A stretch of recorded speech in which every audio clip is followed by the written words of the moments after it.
नमस्कार नमस्कार. हे बाजूला घ्या ना.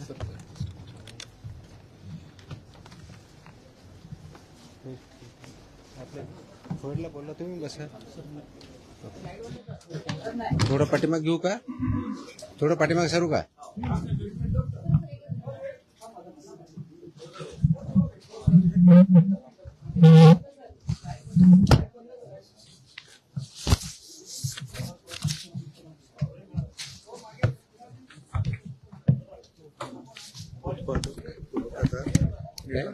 उत्पादक मॅन्युफॅक्चर हे 260 सापडले पूर्ण. रिपीटेड कसे? नाही वेगळे हे पुरवठादार 248 आणि ट्रान्सपोर्टर 190, टोटल 700. कधीपर्यंतचे? हे 10 वर्षातले गेले. आणि अजून रिपीटवाले वेगळे?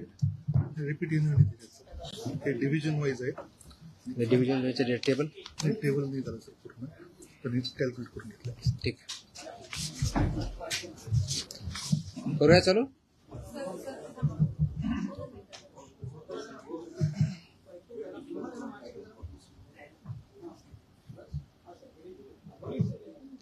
Okay. Welcome to the press conference. आज मुद्दामून एक महत्त्वाच्या विषयासाठी आपल्याला इथं बोलवलं आहे. गेल्या अनेक वर्षापासून आपल्याला माहिती आहे की महाराष्ट्रामध्ये गुटखाबंदी केलेली आहे. आपल्या FSSAI ॲक्टच्या सेक्शन 30 अंतर्गत प्रतिबंधित जे फूड आयटम्स आहेत त्याच्यामध्ये गुटखा आणि तत्सम आयटम जे आपले आहेत त्याच्यावरती गुटखाबंदी केलेली आहे. त्याच्यावरती आपण अनेक वेळा कारवाई करतो,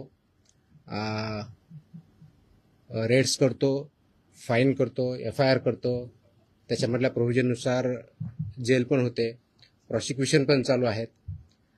परंतु प्रोहिबिटेड आयटम असतानाही, फूड आयटम असतानाही महाराष्ट्रातल्या ऑलमोस्ट सगळ्या ठिकाणी हा गुटखा विकला जातो आणि कंझ्युम केला जातो. ही रियालिटी आपण बघतोय.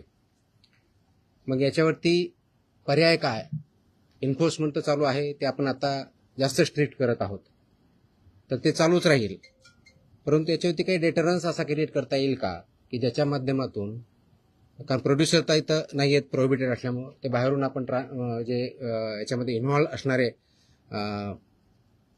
बिझनेसेस आहेत, बिझनेस पर्सन्स आहेत, ट्रान्सपोर्टर्स आहेत, रिटेलर्स, होलसेलर्स, सेलर्स, हे त्याच्यामध्ये इन्व्हॉल्व आहेत. त्या प्रकारचं रॅकेट आहे आणि ते जर उद्ध्वस्त करायचे तर आपल्याला खूप मोठ्या प्रमाणात स्ट्रॉंग स्टँड घेणं हे गरजेचं आहे.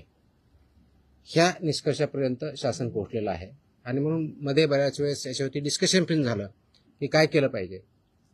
आणि मी इथं जॉईन झाल्यानंतरही याच्यावरती आम्ही विचार केला काय करता येईल, कारण याच्यामध्ये this is a danger to public health आणि म्हणूनच तो आयटम प्रोहिबिट केलेला आहे.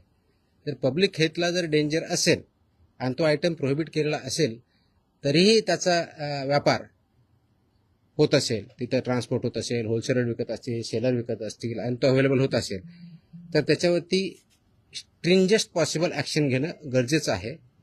ह्या निष्कर्षापर्यंत पोहोचल्यामुळं आज दिनांक 12 जून रोजी मी मोका लावण्याचे आदेश पारित केलेले आहेत. So we have issued the order saying that MCOCA provisions will be, MCOCA कायदा, मकोका ज्याला आपण म्हणतो, Maharashtra control of organise crimes act 1999 हा आम्ही इन्व्होक केलेला आहे. ही माझी तिची ऑर्डर आहे इश्यू केलेली.